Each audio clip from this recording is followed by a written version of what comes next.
ராஜ்குமார், முள்ளிவாய்க்கால் நினைவேந்தல் நாள் ஒருபோதும் மறக்க மாட்டோம். இளமையை ஒருபோதும் கைவிட மாட்டோம். இன்று மே 18 முள்ளிவாய்க்கால் நினைவேந்தல் நாள். 2009ஆம் ஆண்டு இந்த நாளில் தமிழர்களுக்கு எதிரான கொலைகள், வன்முறைகள், பாலியல் பலாத்காரம், அடக்குமுறைகள் மற்றும் இன அழிப்பு முடிவுக்கு வரும் என நாங்கள் எல்லோரும் நம்பினோம். ஆனால் இன்று வரை முழு தீவையும் சிங்களமயமாகவும் பௌத்தமயமாகவும் முயற்சிகள் தொடர்கின்றன என பல தமிழர்கள் நம்புகின்றனர்.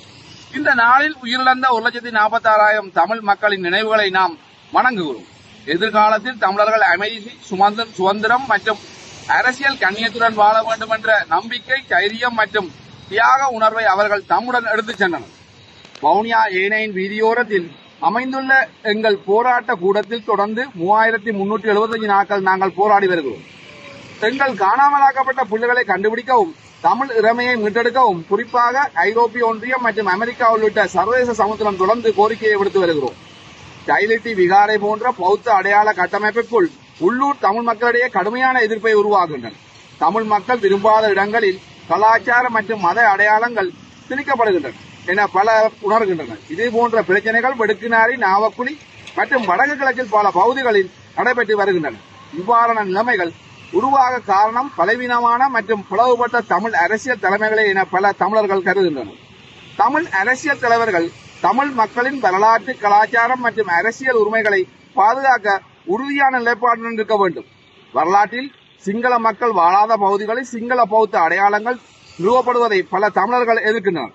வடக்கு கிழக்கின் சில பகுதிகளில் ஒரு காலத்தில் தமிழ் பௌத்த மரபுகளை கொண்டிருந்ததாகவும் பின்னர் பௌத்த குருமார்கள் நடத்தை காரணமாக தமிழர்கள் மீண்டும் சைவ சமயத்துக்கு திரும்பியதாகவும் சில தமிழ் ஆய்வாளர்கள் கூறுகிறார்.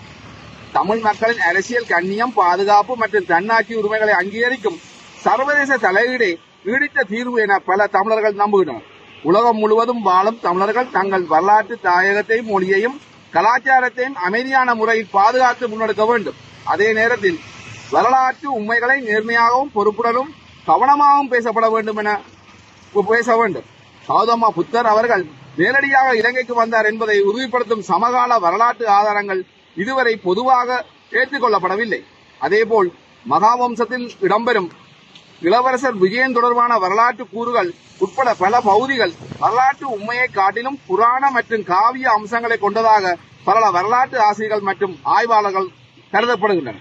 மேலும் அசோக மன்னனுக்கு விஜயன் என்ற மகன் இருந்தார் என்பதற்கு பரவலாக ஏற்றுக்கொள்ளப்பட்ட வரலாற்று ஆதாரங்கள் இல்லை. இலங்கையின் ஆரம்ப வரலாறு, இன அடையாள உருவாக்கம் மற்றும் குடியேற்ற வரலாறு குறித்து வரலாற்று ஆசிரியர்கள் தொடர்ந்து விவாதித்து வருகின்றனர். தமிழர்கள் தங்கள் அரசியல் உரிமைகளை, வரலாற்று உரிமை மற்றும் கவலைகளை அமைதியான, சட்டபூர்வமான மற்றும் ஜனநாயக வழிகளில் சர்வதேச அரங்குகளில் முன்வைக்கும் உரிமை உடையவர்கள். போராட்டங்களுக்கு, பொது பிரச்சாரங்களும், மனித உரிமை, காணாமலாக்கப்பட்டவருக்கு நீதி, வரலாற்று மற்றும் தமிழ் மரபு பாதுகாப்பு ஆகியவற்றை மையமாக கொண்டு நடைபெற வேண்டும். மனித இனத்துக்கு வரலாறு வழிகாட்டு கொடியாகும். தமிழர்களுக்கு இறைமை மீட்டெடுப்பது தீர்வாகும்.